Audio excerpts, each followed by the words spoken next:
Department of Appropriations, Education and Training. Right? Next. The department received and paid for the books and training materials that it ordered the previous year. Actual cost was only $1,700. The county's accounting principle policies require that the books and training material be charged to an expenditure when they are received, as opposed to being recorded as inventory and charged as an expenditure when used, which means it's more simple. To reverse the encumbrance for how much? This is key, guys. 1,800. Why 18, not 17? That's what we put in. That's going to be the tricky part, okay? And this is fund balance committed. Shouldn't they be flipped though? We should do it the opposite way, right? It should Debited, we went ahead and got rid of that encumbrance. So we basically have to put it back. So we're basically putting this back here.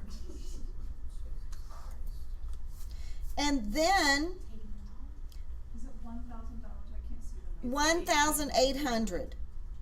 So basically everything got zeroed out at the end of the last year. Okay? So now we have to encumber it again. Now we have to pay for it. So how are we going to pay for it? Expenditures, education and training of $1,700.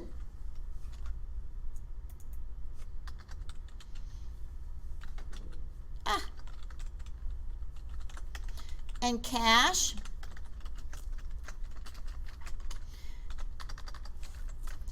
Then we now have to wipe it out.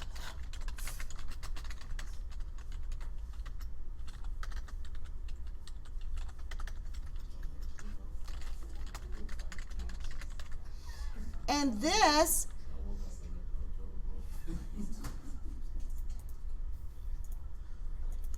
is basically to restore encumbrance from year one for goods still on order. And now this one here is to reverse out the full balance in encumbrances upon receipt of materials. So since we wiped out the encumbrance at the year end, we're restoring what was still outstanding, okay? Okay, which is the second entry, right? Yes. Okay, so can you explain the fourth entry to me, please? Yes. So we encumbered this 1,800 at the end of the year.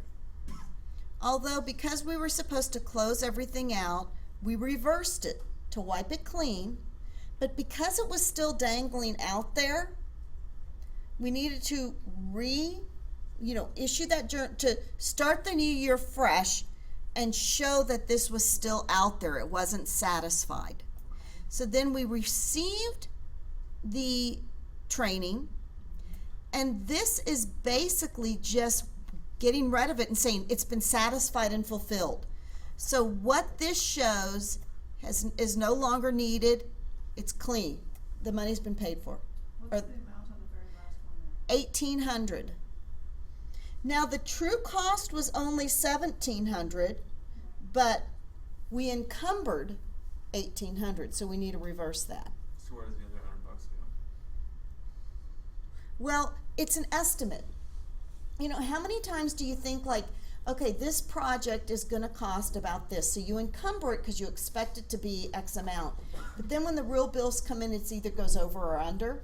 So sometimes it's a net difference. So the goal here of encumbering it is to just secure the money. Now the money's been released, so it's open again. But they secured 1,800 because they thought that's what it was going to cost.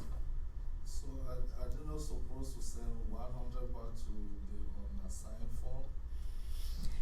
It basically, what the actual expenses that were incurred is 100 less.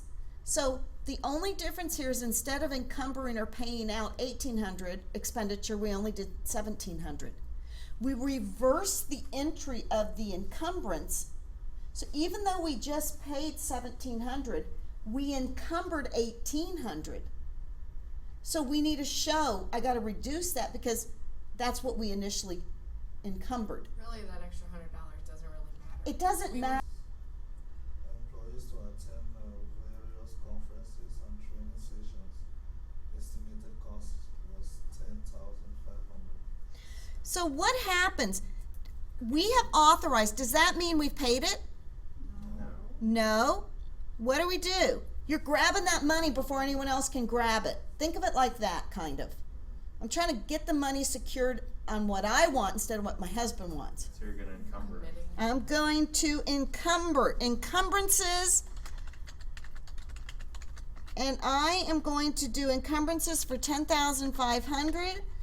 And I'm making that fund balance of what? Committed for encumbrances?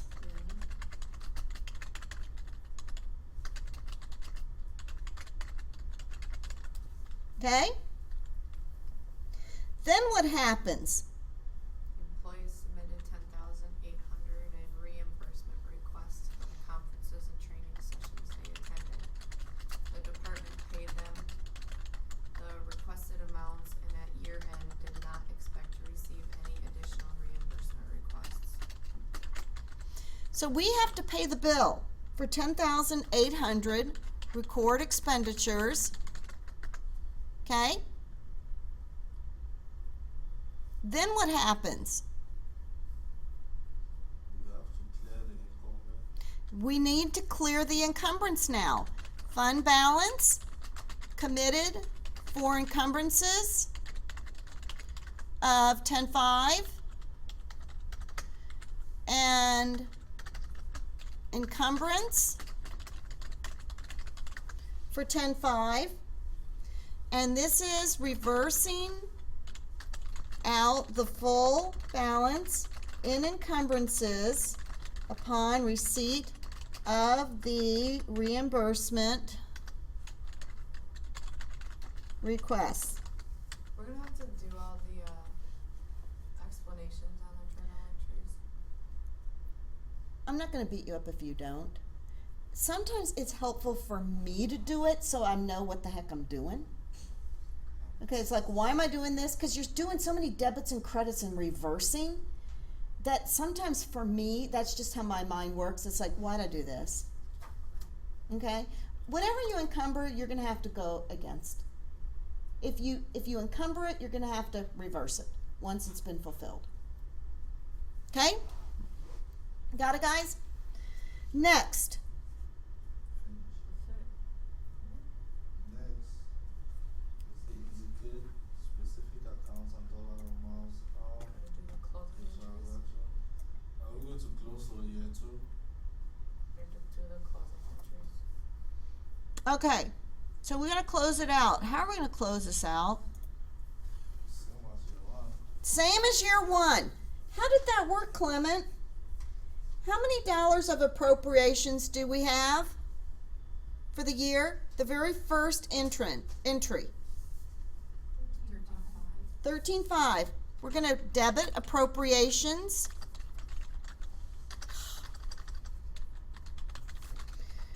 Of 13.5. We're going to credit fund balance unassigned of how much? This is a closing to close the appropriations account. Okay? What's next? Do we need to close out something else? What did we close out in year one? Expenditures. So we need fund balance unassigned of 12.5. Expenditures. Think of this like So So the it's 10,800 17 for the plus books. 1,700 For the books is 12,500. is 12.5. 10.8 plus our 17, 10, 11, 12, 5. So, because what we need to do is we want to think of it just like for profit. if your expenditures have a debit balance of X, we gotta zero it all. So whatever we need to zero the whole thing out is what we need to do with our expenditures. So you can basically go up here and look. Here's an expenditure that we gotta zero out. Here's an expenditure. And indicate specifying accounts and dollar amounts, how the transaction would be reported in the county's general fund, balance sheet, and statement of revenues and expenditures. Okay, so all of these journal entries, how would we have reported it in show a balance sheet, year 1, year 2, and what's our cash in year 1? Let's go back up here. Year 1, we have cash here. I'm going to make this orangey red. That's all we have here, don't we, in cash, year 1. What is our year 2 cash? These are negative balances. Yeah, that's not, no. In the balance sheet, we are reporting negative.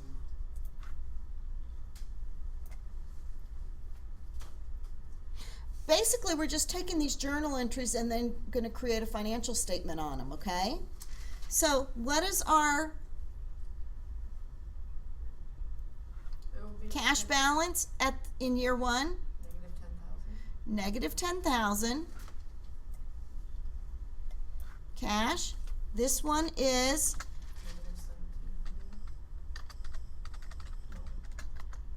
Negative 17. -10,000. What's year 2? Look at these two. Minus 12,500. 12.5. 12,500. Yeah, can we be having negative?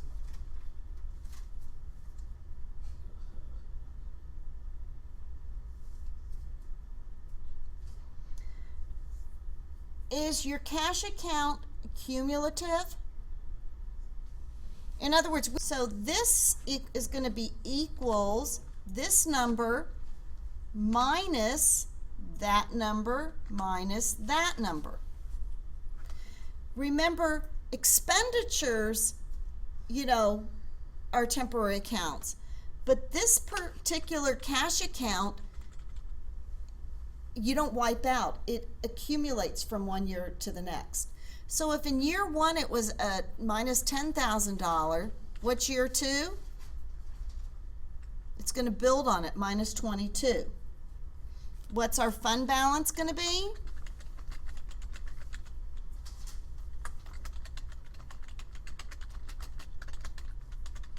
It's got to be the same amount. I started. Right. Because, you know, they balance each other. It's a balance sheet. Now, this is keeping it real simplistic. We're not showing any revenues coming in. Do you know what I mean? We're just trying to show one transaction that plays out there. That's why we're having negative figures. Okay? Now, also, if we were to look at our statement of revenues and expenditures, what would we show? No revenues. Do we have any? All we're going to show is expenditures of education and training for how much? 10 and 12.5.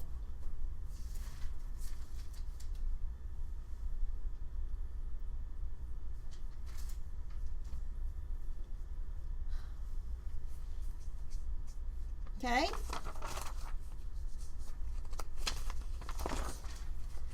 Can I see what the problem was going to be for the test? I'm going to go over something just like it.